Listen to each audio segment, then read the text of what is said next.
Android 6.0 Marshmallow brought a major change to Android's permission model. Instead of asking for all permissions at install time, it introduced a runtime permission model, letting you control when your app asks for a permission. When and how you ask for a permission is critical. It's kind of like asking someone out on a date. Doing it too soon, too often, or in the wrong way isn't going to go well for you.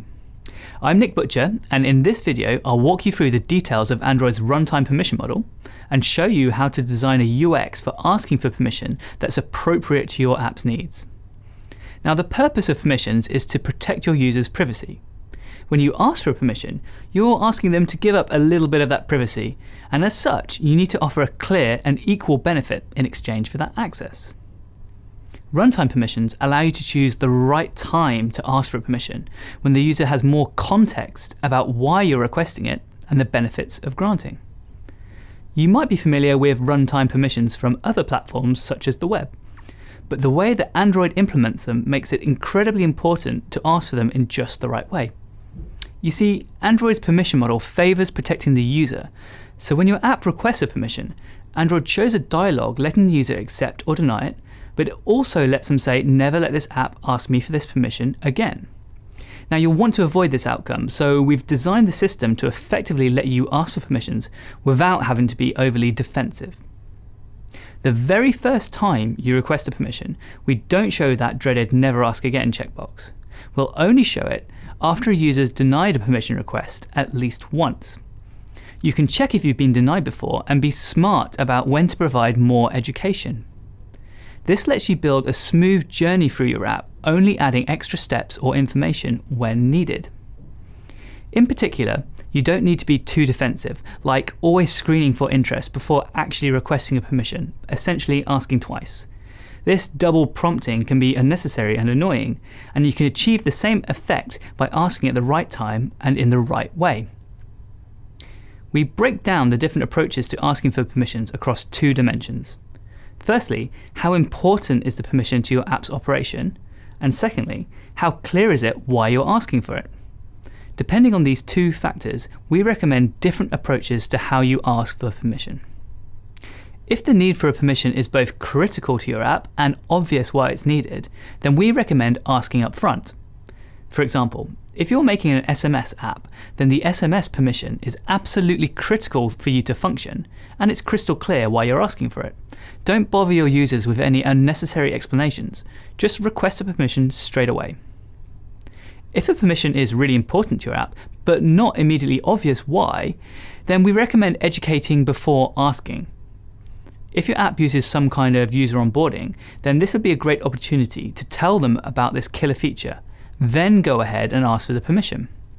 So for example, if a key part of your note-taking app is that it logs the location where you made a note, you'd want to educate your users about that up front and then ask for the permission.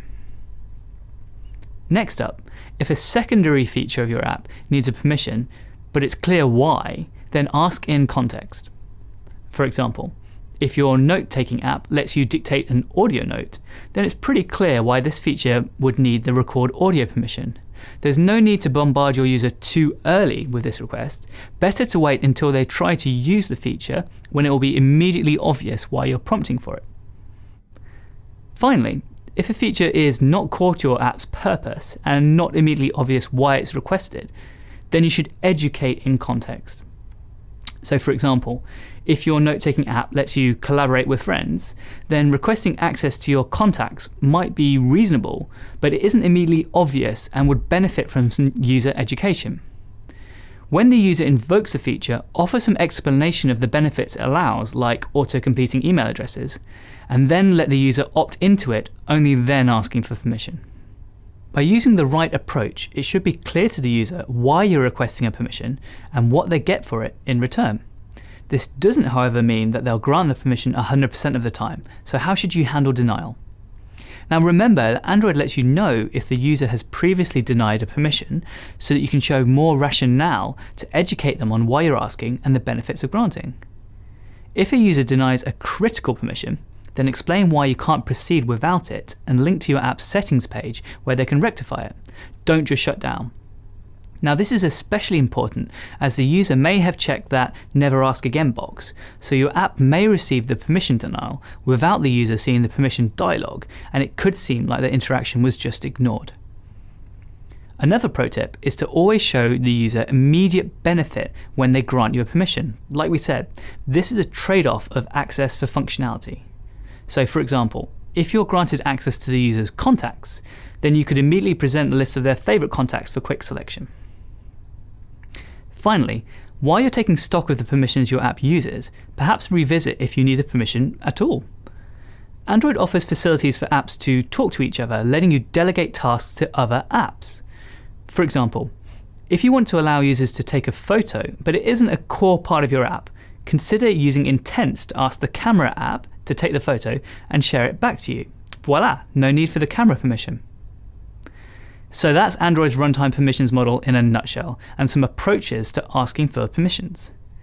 Now that you understand how it works, you can craft the perfect flow for whether, when, and how to ask for permissions, maximizing your chance of your users agreeing to hook up with your app.